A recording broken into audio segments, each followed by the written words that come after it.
सार्थ श्री तुकाराम महाराज गाथा अभंग व अर्थ भाग 55।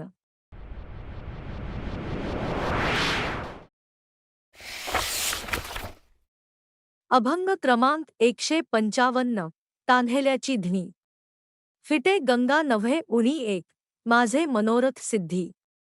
पाव्हावे कृपानिधी ध्रुव, तू तो उदाराचा राणा। माझी अल्पची वासना दोन, कृपादृष्टी पाहे। तुका म्हणे होई साहेतील। अर्थ तहानलेल्याने गंगेचे पाणी पिल्याने गंगाजल कमी होत नाही, हे कृपानिधी, माझे मनोरथ सिद्ध पाहू देत, तू उदार राजा आहेस आणि माझे मागणे अगदी थोडे आहेत। तुकाराम महाराज म्हणतात, तू फक्त माझ्याकडे कृपादृष्टीने पहा आणि मला मदत कर।